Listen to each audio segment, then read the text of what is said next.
is Mark Grannis, and in addition to being the MC, I am also the candidate running for Congress right here in the 8th District. That's this district, although it's not the district just a couple of blocks that way. Thank you. Thank you. I'm running because I think that we're at a critical point for the nation. I think that we are on the brink of insolvency. Congress is out of money, but it can't stop spending. And because it doesn't know the meaning of zero anymore, it just keeps borrowing and borrowing and borrowing.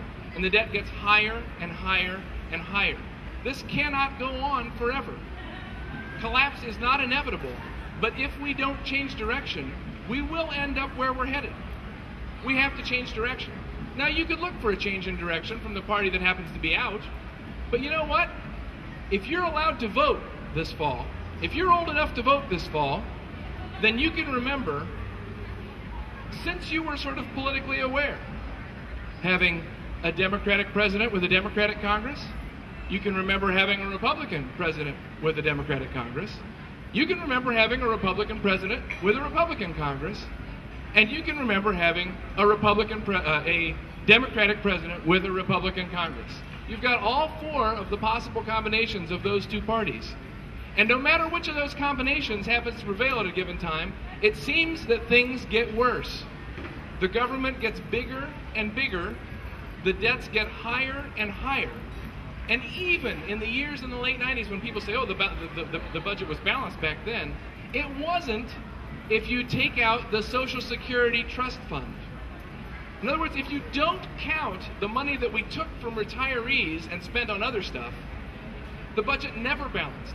Any time in my lifetime. I'm 47 years old. We can't keep asking government to solve all of our problems because we're never going to run out of problems. And we never get rid of the agencies that we create.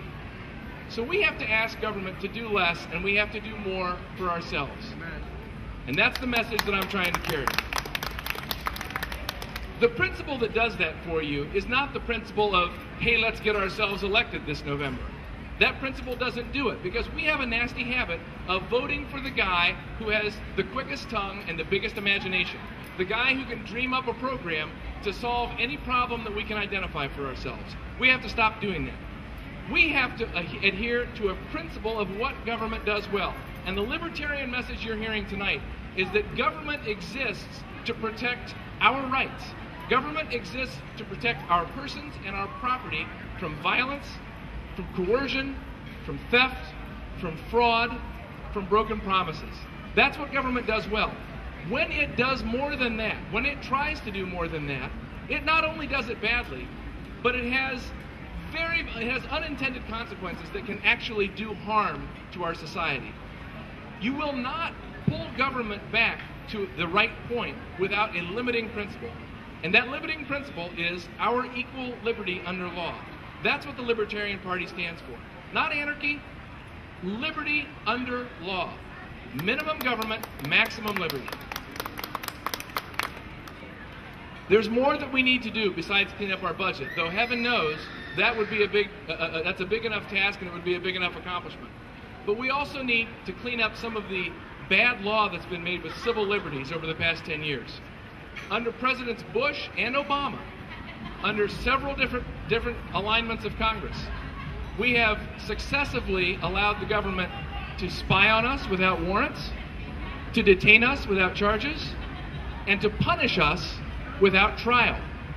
This has gone so far that this year, President Obama, who made civil liberties one of his signature issues, claimed the right to order assassination of United States citizens on the suspicion that they might be terrorists. Think about that. Assassination of United States citizens without trial on suspicion that they might be terrorists. I find this progression profoundly disturbing, and you should too, because if you know anything about how constitutional law works, you know that once somebody does something once, they can do it again every time. The precedent is set, and if the power isn't misused by the folks that are in office now, it will be misused someday. So whenever the government claims more power, you have to look at it and say, would I want someone that I totally don't trust to have that power? And I think a lot of people who were very trustful of the Bush administration's incursions on civil liberties took a very different view when they found out they might be on the TSA's no-fly list under President Obama. We got to get over that. We have to understand that no matter who's in charge of government, it's the principle of the thing. You got to stick up for civil liberties no matter what party the president belongs to. The next issue that I really want to make a big deal about is reforming Congress. We've talked about gerrymandering, but there's more to it than that. We have to reform the tax system, because right now, what congressmen are doing to give special favors to people is not necessarily earmarking funds or creating a pork barrel project. They're stuffing the goodies into the revenue side of the budget. They're giving you a tax credit if you do this their way, and they'll give you a subsidy if you do some other thing their way. It's coercion. Whether it makes revenues go up or down, whether it makes your taxes go up or down, it's the state ordering your affairs instead of letting the free market do it. And we know that the free market and the economic liberty that we've always enjoyed under it is the greatest boon to everyone in our society, but especially the poor.